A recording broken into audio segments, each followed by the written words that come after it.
Welcome to the Building and Growing podcast. We're delighted to have Roberto Arroyo with us today. Welcome, Roberto. Thank you very much, Lucas. It's a pleasure to meet you, and it's really good to have you here in Ecuador. Yeah, look, you're most welcome. It's a pleasure to meet you too, and thank you for hosting me here in Ecuador. I think it's definitely the most exciting location that we've shot a podcast. It's great, yeah, and looking forward for this discussion. Yeah, me too. Well, look, Roberto, I'll hand over to you to introduce yourself. I think it's always better to hear it from the guests themselves. So, over to you. Well, great. Thank you, Lucas. So, as you know, I am Roberto Arroyo. I am the CEO and founder of Construex, which is a B2B SaaS-enabled construction marketplace in Latin America. And I'm Ecuadorian. Right now we have operations in many different countries in Latin America. We have a very big operations in Mexico. We have been growing really fast for the last 18 months. So it's a pleasure to have you here. And I believe that we will have a very interesting discussion. Indeed. Look, and I mean, I think the construction market and LATAM market, very exciting topics and themes, and not ones that we've really covered in depth before on the podcast. But before we dive into that, tell us sort of about what you were doing before founding Construex. Well, I believe that I have been founding companies since I was really young. So I grew up in a construction family company. All my family, it's a business family. So I have been doing business since I was, 12 years old, nice. 14, 15 years old. And I have been also working in construction since I was really young. So at the beginning, when I was working in the family project, I used to really enjoy the physical work. So I was working next to manual workers, doing everything they did, and it was a pleasure for me working with manual workers, talking to them, knowing their lives. So I don't know. I believe that I have construction in my DNA. So, and I have been doing small businesses to travel to know the world since I was 15, 16 years old. So I remember telling my father that I wanted to be a waitress in a coffee shop. And he told me, come on, you can purchase me this product, you can sell this product, and with that money you can start traveling. And it was really good because I was doing this since when I was 15 years old, 16 years old. Yeah. And that helped me traveling all around the world. And I finished high school. I studied here in Quito, in a private university. And then when I was here in Quito, I was 20 years old. I started, I believe it was one of the first real estate platforms. Yes. And we built a huge traction really fast. Yep. And then I needed to decide what to do. But I was still young, so we sold it really fast. Then I left, and I went to France, to the south of France. I studied in Marseille, and I lived in Marseille. I lived in Toulouse. I spent a lot of time in Montpellier for a couple of years. So, and then I came back. I studied business in a private business school in France. And when I came back, I started working in the family business, in the construction family business, while I was building some companies in parallel. Okay. So when I came back from France, I was thinking about building this carpool platform, but it was early. It was a couple years before Uber. Yeah. So people were not used to it, and we have traction, but it was really difficult to have enough revenue for me. So I spent almost 1 year trying to build this. Yeah. And at the same time, I was working in the family business. So while working in the family business, I was working close to manual workers, to construction suppliers, to the purchase team. So I end up basically doing everything in the company. So I I used to sell real estate. I used to make purchases. I used to manage the whole team. So, and for me, that's very common, right? Because I belong to this. So I was used to do it, and then I decided to create an art marketplace. Yeah. So we create this art marketplace with virtual reality, and it has included some SaaS solutions for artists, and it was really well received. So we spent, I don't know, 18 months building this, and we had a huge traction. I was in a position where I was able to build a very beautiful art collection. And then with all the experiences, we created Construex. So Construex was born from a very big pain in the construction space. You have a lot of construction buyers, you have a lot of money, you have a lot of projects being built, but you cannot find construction sellers. And once you find a construction seller, you need to trust your friend or your I don't know, the people in charge of purchases. You need to trust them that he's the best supplier, that's the best price, that's the best quality. So I was not sure of that. So we decided to build Construex as a SaaS solution first for construction sellers. And we started working with construction sellers in a really good way because we deeply understood what construction suppliers need. And so we built Construex as a SaaS-enabled construction marketplace. We started monetizing Construex since the beginning because I was tired of building companies without revenue.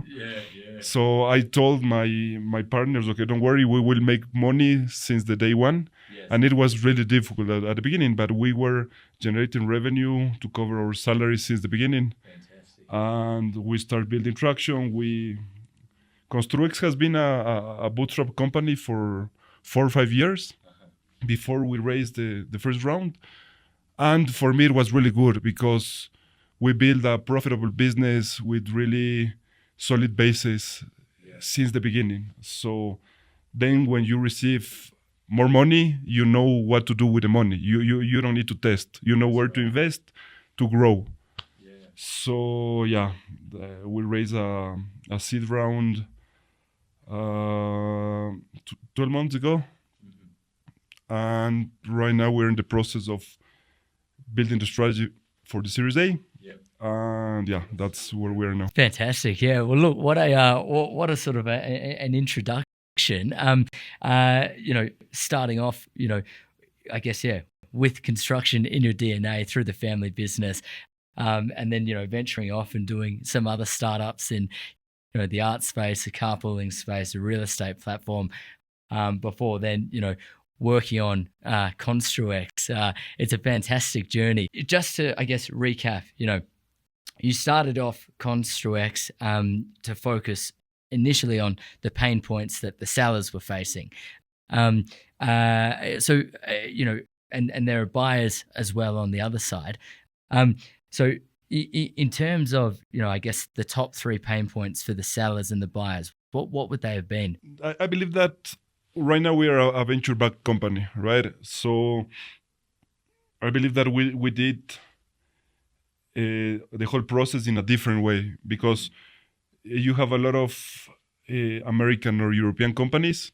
Because when I was in the accelerator in San Francisco, I was talking to this German professor, and he told me, "You are the first company that I see in 10 years that is investing their own money." So basically, we built the solution, we understood the business, and after doing this, we start building a deck, right?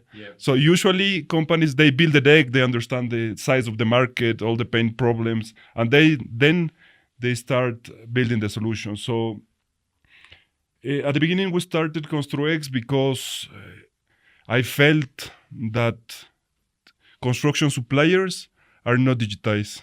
They are not digital. So for me, as a real estate developer or as a construction company, I wanted to make my life easier by digitizing the sellers. So it was easier for construction companies to have, I don't know, 100 flooring sellers in a website than to asking friends or, okay, who's selling you the flooring, right? So the first pain, it was that construction sellers were not digital and construction buyers were not able to find construction sellers. But then when you start digging the problem, you see that legacy commerce is the rule in emerging markets. So legacy commerce, basically you need to trust your friend, your brother, anyone, and you need to believe them that they are recommending you the best supplier for a product. And that's still one of the biggest problem for me in Latin America. And this connects with the biggest problem, which is for me the access to information. And that's a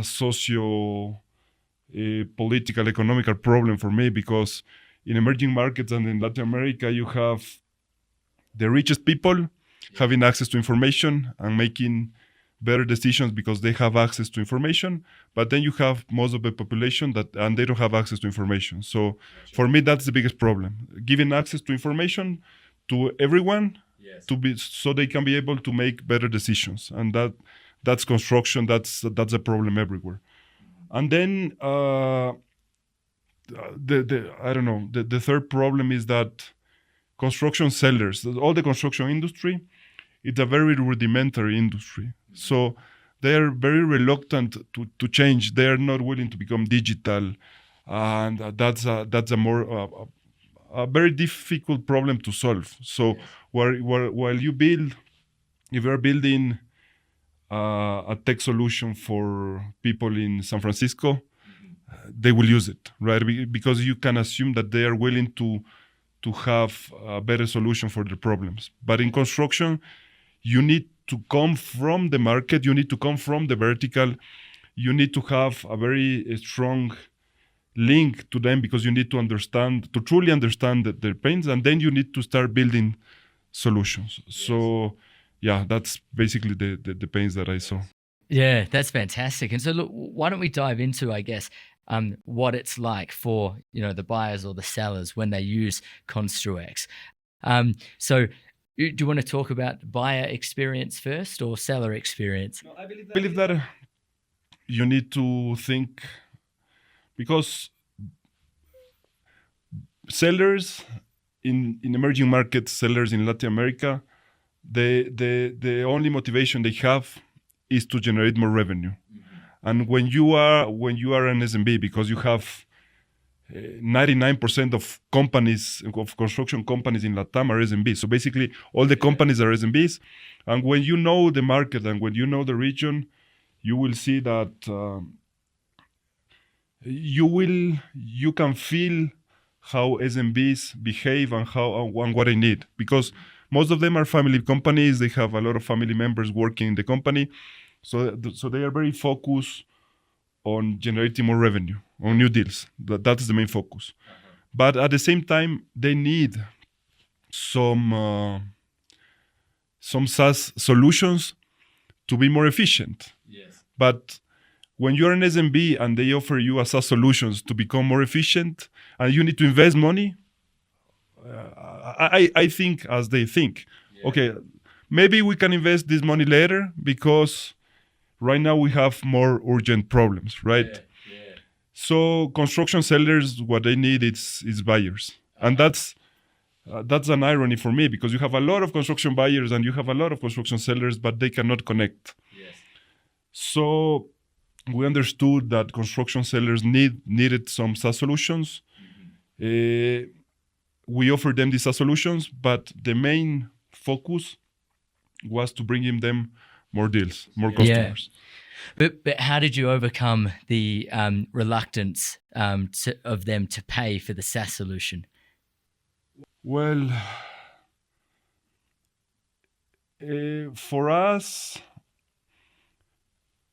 sales are really important, because you need salespeople to be able to translate the message and the vision to this very very specific kind of buyer. So we understood, and we make them understood that by using these SaaS solutions, they will become more efficient, and it's everything linked. So they will be using these SaaS solutions. They will be able to be part of a marketplace, and they will be bringing more customers. Yes. So they end up understanding that this investment will bring them more deals. Yeah. And once they started using Construex, they felt, or they are feeling that this is generating more revenue for them. Yeah. So Construex is a very good solution for them, because basically solving everything for construction sellers to be able to bring more customers. Yeah,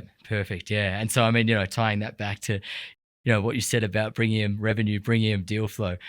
Yeah, that's fantastic. I don't know, maybe when you deal with more sophisticated buyers, Yes.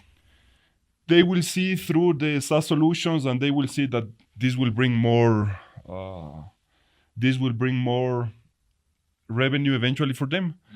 But in Latin America, you need to prove that really quick. So these SaaS solutions will bring you buyers. So we build different SaaS solutions inside the marketplace, and they are feeling right now that by using this, their life is easier, and they're bringing more customers really fast. Fantastic. So I guess, the first step of what you guys did was, build the marketplace where you got vendors or sellers that can list different products in different categories. You've then got the buyers that are coming on, browsing different products. So you've digitized, let's say, the purchasing and selling experience there. When it comes down to, all right, I'm a buyer, and I'd like to buy, let's say concrete or bricks. What then happens in order to make the transaction occur? The thing is that I believe that our strategy was correct, because as it was a very abandoned vertical, we invested heavily on bringing all the sellers into Construex. So my vision is that in a couple of years, we will have 5 million sellers in the platform. Wow. And basically, we will have all the sellers in Latin America. Yep. And that will bring us all the buyers. Yeah. So because buyers are always desperate for looking for new solutions, even though they have a vendor with a very long relationship, they are always looking to replace this vendor for a better offer. Yeah. So by having all the sellers, we will have all the buyers. And I believe that right now we are in a very good position to say that we will dominate the market in a year, in one more year. So yes. Once you have this amount of sellers, because we will have some 1 million sellers in our marketplace, wow. Construction buyers will come. Yes. And then we will connect them. And the thing is that this is a legacy commerce rudimentary industry. And if you bring a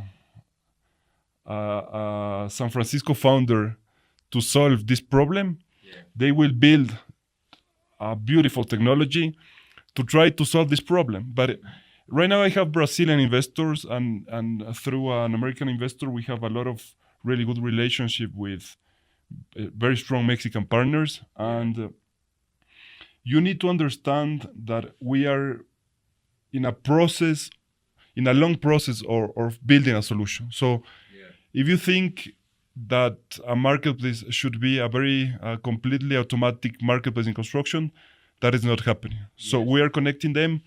We are helping them to complete the transaction with many different tools. And we are assuring that transactions will be completed in a successful way. And and for me, that's the biggest advantage of Alibaba, for example. So when I think about the vision of Construex in a couple of years, I believe that we can evolve as Mercado Libre first, or as Alibaba.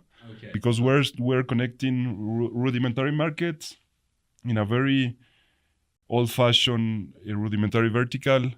And you need to come from the vertical to understand what technology you can apply to solve problems, and how, and also what else you need to apply to make the transaction happen. And then you're talking about some human help. Perfect.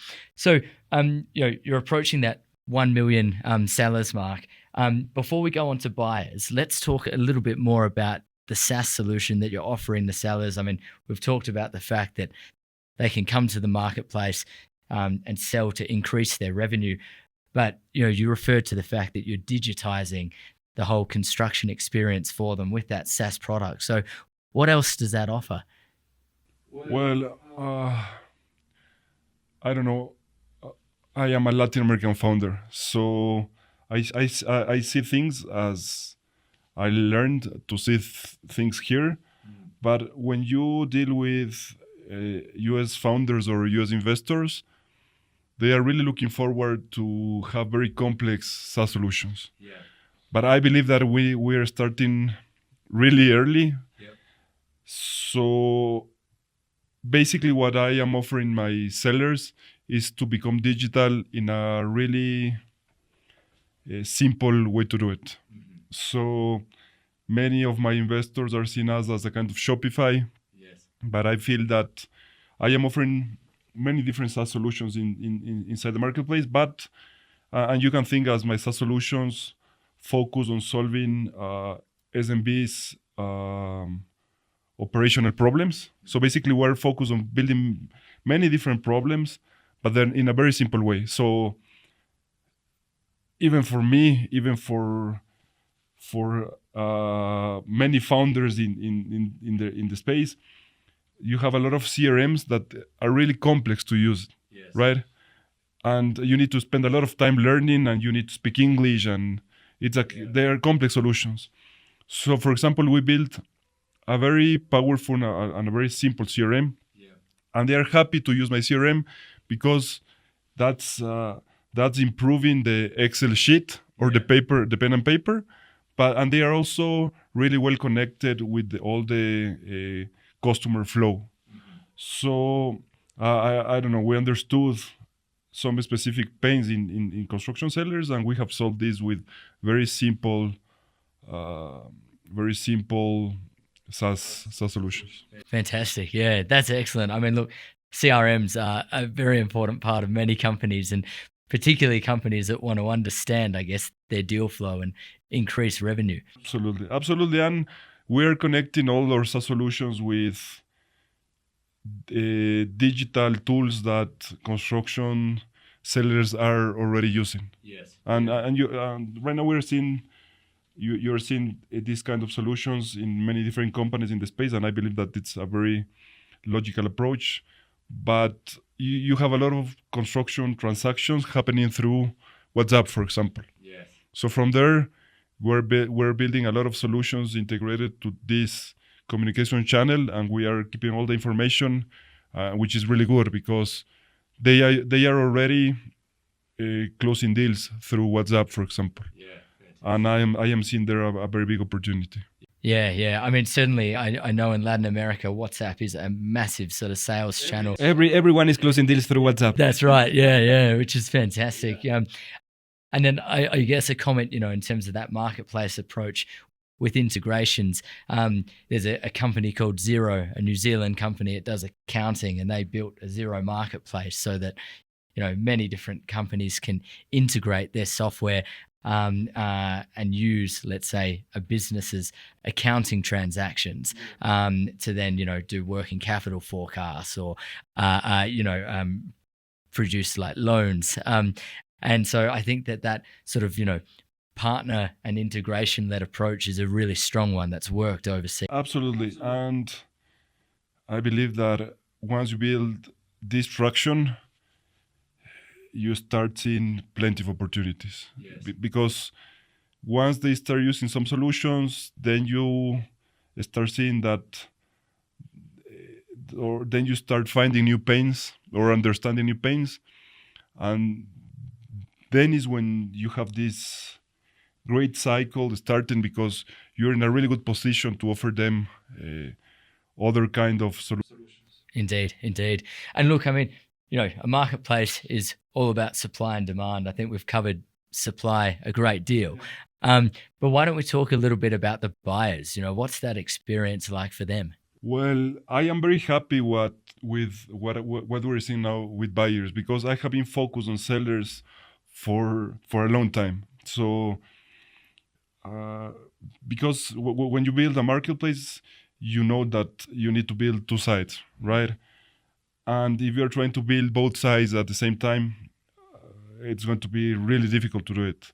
Yes. So we build a very powerful seller part, and that's bringing hundreds of buyers. And once you have the buyers, you start seeing plenty of new opportunities. And for me, the biggest pain for buyers is that before Construex, if you were a construction buyer, you didn't have the way to find information and to find suppliers of the same product. So you didn't have the way to compare or to analyze what would be the best option for you. So once you have Construex, if you're navigating Construex in Mexico and you are looking for flooring again, you will find 300 wood floor sellers. Yes. So, okay, you already have the information, but then how do you decide? The construction companies, they have purchases team, but once you deal with a purchases team, you will see that they are humans like us. So they have a lot of limitations, and they need an extra help. So what we are seeing for construction buyers is that they need purchase intelligence, and that's what we're building. And we have an amazing CTO. He's based in San Francisco. He has been working in tech companies for 20 years, and he is coming also from an emerging market. So we have a lot of similarities. Even I am a Latin American founder. He's from India, but we have felt the pain since we were young. So we understood that construction buyers need intelligence. And right now we are leveraging all the data, all the AI solutions that we're seeing in the market.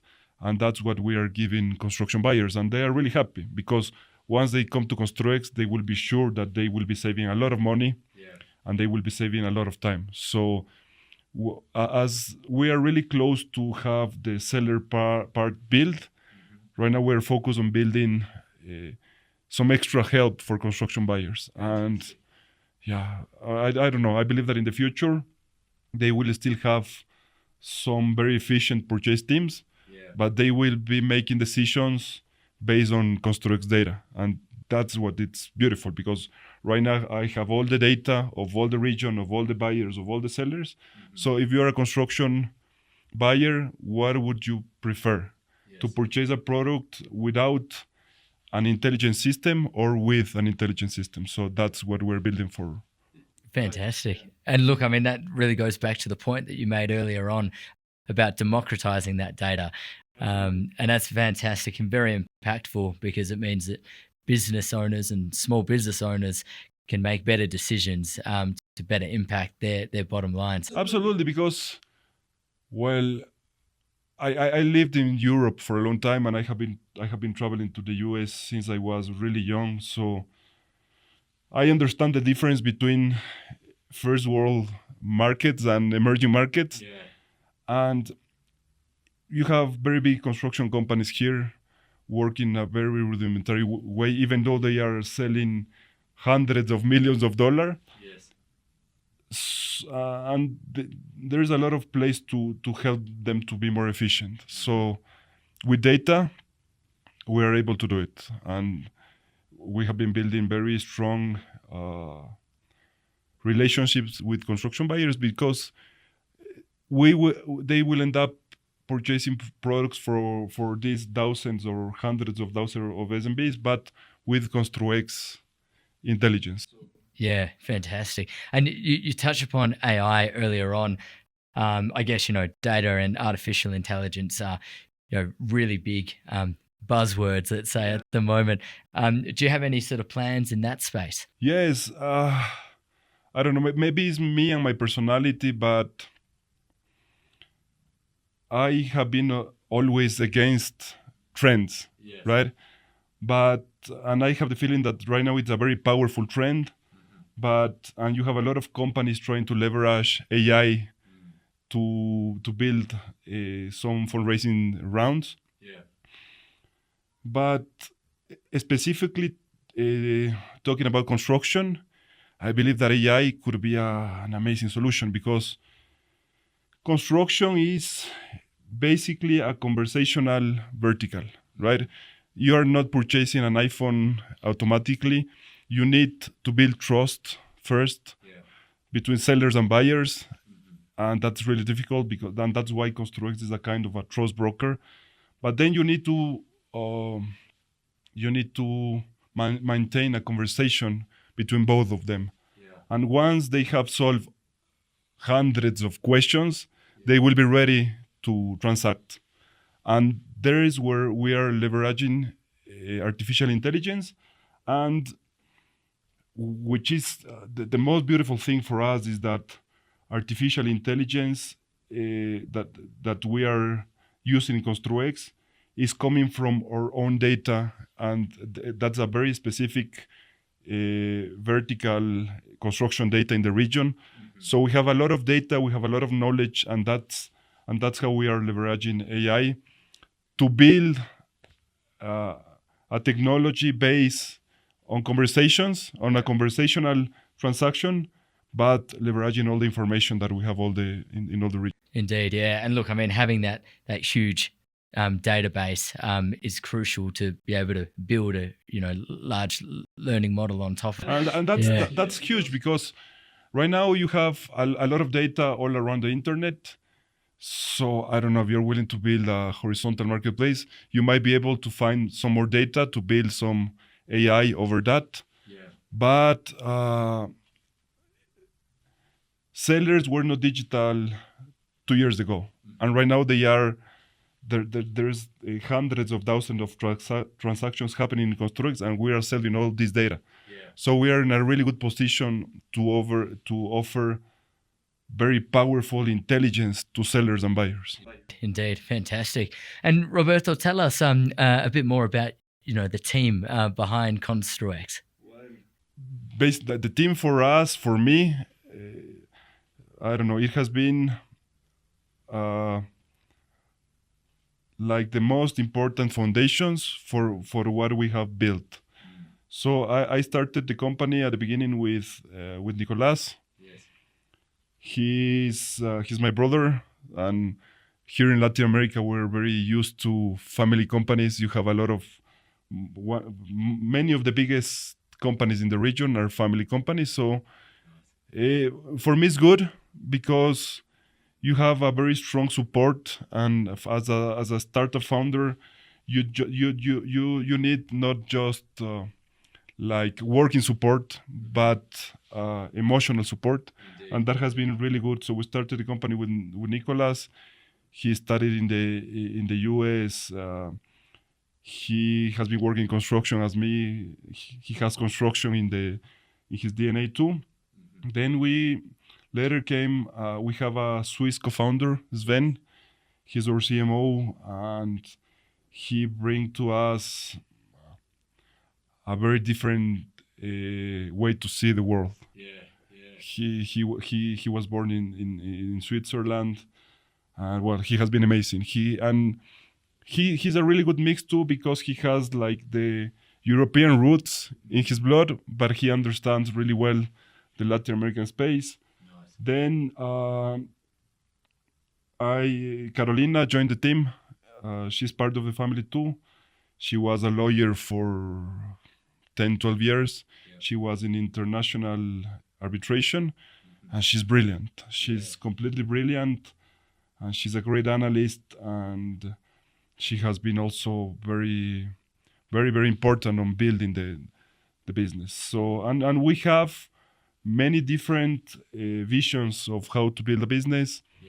And then I have been working really close to my father too. He's a 60 years old businessman, and having him close is like having a great advisor in any time. Indeed. And he's a great business guy, and that for me is also really important because you have this great advisor next to you, yes, with a great and powerful and very experienced vision about business and construction, and I believe that he has been a great advantage for us because you have a lot of young founders willing to I don't know, to discover how to build the future, but with a lot of energy, but with no experience. Mm-hmm. So he bring this to the team, and then I have a very big part of the team in Quito. Yeah. We have an office here in Quito, and I don't know, Ecuadorians are really hardworking people, very focused, very I don't know, very honest people. Yeah. And then we have a very big team in Mexico. Mm-hmm. And Mexico is a magnificent country with amazing people, a huge market. So, yeah. And then we have some Brazilian investors. We are thinking about Brazil soon, and we will be landing in Brazil with amazing partner. Fantastic. Yeah, that's excellent. So, look, I mean, it sounds like, you guys have had a lot of traction across Latin America, particularly Ecuador and Mexico. And that sounds fantastic about launching in Brazil. All of this has been supported by the fantastic team that, you've just described. So I'm just wondering, do you want to talk a little bit about, product roadmap or what your plans are, say, for end of 2024 and 2025? Yeah, we can do it. Yeah, fantastic. Sure. Well, right now, I am seeing plenty of opportunities coming from the traction. So we have been building a lot of SaaS solutions for sellers. We are building some very powerful solutions for buyers. Yes. We are leveraging AI to use all the data we have.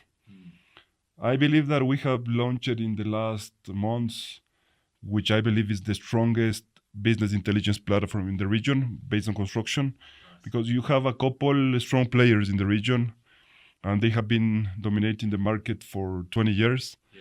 And they have been serving all the biggest companies in the world, because you have a lot of companies all around the world very interested on what is happening in the construction space in Latam. So we just launched this business intelligence platform, and we have data. We are collecting data, and we are offering this data in a very automatic way, which is the difference between Construex and the other players, because the other players are relying on a very old-fashioned way to collect information. Yes. And right now, I have all the information. I know all the projects being built in all the region. I know all the demand trends in every specific city, in every specific country in the region. So we launched this Construex business intelligence platform, and I have been very focused on the last 4 months on this project. I always feel that I am very excited about building new solutions, and I am very focused on that. But we just launched this Construex BI. We have already a lot of customers using this information, but I believe that this could be very, very strong. And there is always the opportunity for fintech solutions in the space. Yes. And one of my investors told me this when she invested in Construex. She told me this is the biggest opportunity, but I was so close the problems and the solution that I was not able to see it. But in the last year, we have been running some pilots, and I believe that Construex could also be a very strong player in the fintech space, lending opportunities, payment opportunities. So yeah, we're excited because as we build the traction right now, we could be in a really strong position to think what to build. Indeed. Well, look, that sounds like a fantastic, fantastic sort of plan and opportunities ahead of you. We've discussed many times about my love for fintech, look, I think at the end of the day, construction is the second largest industry in the world after financial services, and so if you're able to solve problems in both construction and financial services for construction firms, you're building a very big pie there.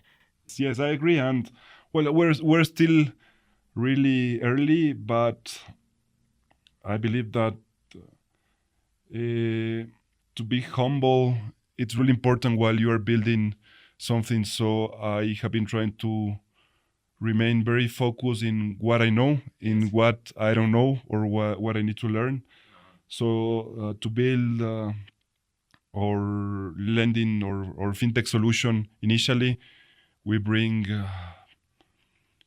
an amazing team of founders or fintech lending founders, understanding really well the Mexican market, the US market, and they are helping us to build our fintech solution, and they are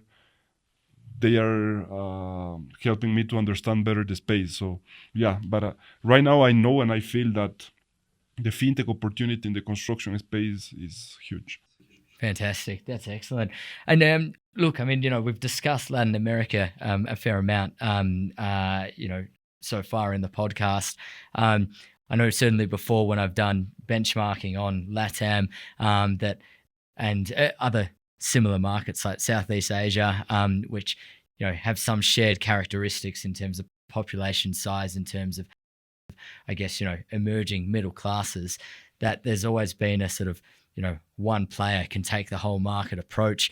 And so I guess what I'd like to do is open the conversation up a little bit more in terms of, trends in sort of the broader Latin America space or broader construction space, and hear from you sort of, what you really see as being the main driving forces. I remember a discussion with this American investor, and he performed a very long. I spent a lot of hours with him. Yes. And he was interested in investing on Construex. He ended up not investing, and he ended up willing to invest in one of our kind of competitors. So he called me and he told me, no, the Latin American space is so huge, and you are not competitors. I am willing to invest on you in the future. So for me, it was okay. But I believe that we are in a market where one player will take all. Yes. We'll take all, and I believe that we are in a really good position to do it. You have players like Mercado Libre, for example, and it has been amazing what they have built with a lot of work. They started so early in the digital space in LATAM. You have other great players as Rappi, and I was reading that they are preparing everything for an IPO. Yeah, massive. So for me, the vision, it's very clear. And we have been building a plan and executing this plan in a way that I believe that in our space, in the construction vertical space, one player will take all. Fintech solutions, SaaS solutions, AI-based solutions for construction sellers and buyers. So, well, there's a lot of trends in the space. I am trying to be updated of all the trends happening in the space, even though I don't know. As a founder, I feel I have a lot of energy, and I am always willing to build new things. Yes. And I am having this discussion with investors and with my co-founders because I am always willing to build something new. And I have my team telling me, okay, let's focus. I have my investors telling me, okay, let's focus. But I believe that I am always focused in the big vision. So I am seeing a very strong opportunity and a very strong trend in the nearshoring space, in the cross-border commerce. I am also seeing very big opportunities in the remittance space. You have 40 million of Latin American immigrants sending money from the US to Latin America, $200 billion every year. And there's a very strong link with construction. We have been approached by many construction buyers in the US. And startups willing to build cross-border solutions because we have all the data. I know the buyers, I know all the sellers, I know the trends, I know the prices, I know everything. So they have been approaching us to build relationships so they can leverage our information. But I believe that Construex is in a great position to build a cross-border solution, thinking specifically about the problems the US is having with China and all the sellers, many of the suppliers coming from Mexico, as we have 300,000 sellers digitizing Mexico, as we have so many strong relationships with construction sellers in Mexico, as we are bringing new CVCs, American construction companies investing in Construex and willing to purchase products through Construex, connecting the US and Mexico. There is plenty of opportunity. So I will need to have a very structured focus, but a lot of energies to being able to take advantage of all the opportunities we're seeing. Indeed, yeah, that's fantastic. Look, I mean, nearshoring, I think it's something that I'd certainly heard of when the pandemic occurred and the global supply chains kind of started freezing. But the remittance piece that you mentioned is, absolutely fascinating. Well, I need to have a lot of discussions with my co-founders and my investors and my advisors and my people, but I am seeing the connections. I am seeing how everything connects, and I am seeing how what we have built is putting Construex in a great position to take advantage of the opportunities and the trends. Fantastic. And look, Latin America has, I guess, been associated, like many other emerging markets, with, a bit of risk and volatility. And are you able to sort of talk us through, what that means for you? Well, here in Ecuador, I remember that we have 4 presidents in a year. Wow, yeah. And so when we were facing, as a bootstrap company, when we were facing problems in Ecuador, we were small. We were a small team, efficient, making money, but you need to understand how to deal with political and economical instability. So when we were facing problems in Ecuador, we decided to go to Chile. Yes. And we went to Chile and we opened the Chilean market. And we found new customers in Chile because they were a very stable economy. Then we faced problems in Chile, so we went to Bolivia, we opened new markets.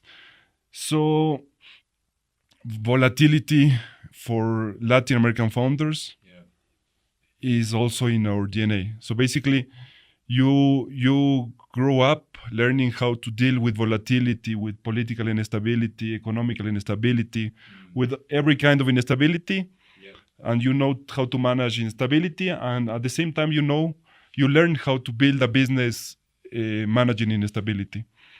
So I believe that that's the advantage of emerging founders, of Latin American founders specifically, or a lot of emerging founders all around the world, because while they build a business, they need to manage instability. Yeah. So for us, we have been facing some problems in my home country a few months ago, and I received some calls of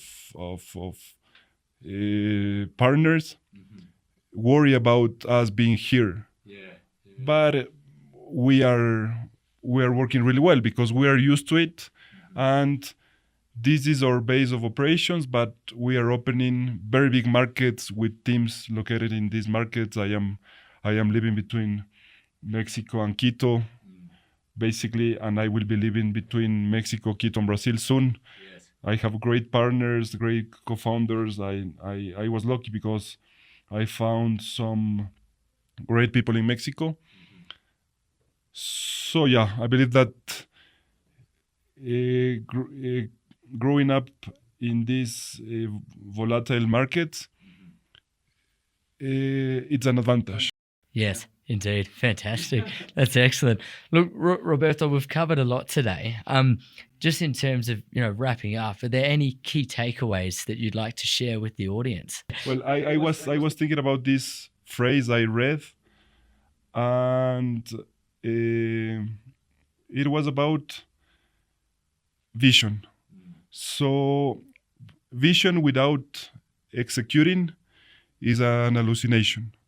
And that's what I feel that we are. And I believe that as a company, it's very difficult to kill us because we have been facing problems since the beginning, so many problems since the beginning, and we are a very resilient company, a very resilient team. So it is going to be really difficult to kill us. And I believe that our biggest advantage, or one of my only advantages as a founder, is that for me, execution has been everything since the beginning. Yes. I remember me selling products I didn't have at the beginning to my buyers, and then once they purchased my product, I went to my developers. Okay, we need to build this in 1 week to be able to fulfill what I offer, and it has always been like that because we have been so focused on execution because we were born as a bootstrap company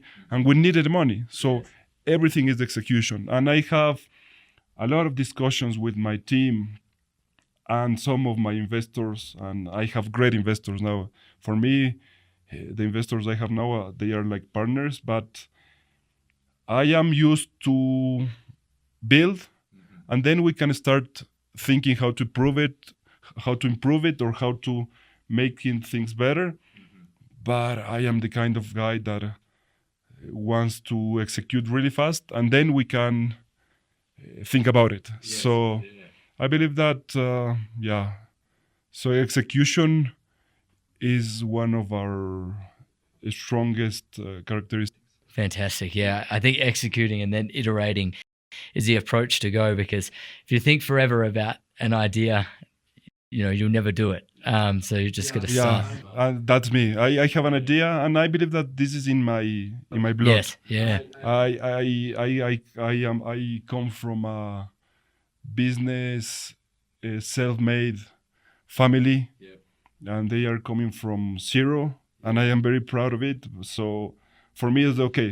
We have an idea. Let's execute it, and then we will see how it ends. Fantastic. Excellent. Roberto, thank you so much for joining me today. Lucas, it has been a pleasure. Likewise. And look, we look forward to seeing how Construex continues to grow and expand, and look forward to the next podcast, wherever that may be. We will visit you soon in London. Yeah, perfect. That'll be awesome. Yeah. Excellent. Muchas gracias. Gracias a ti, Lucas. Thank you, Roberto.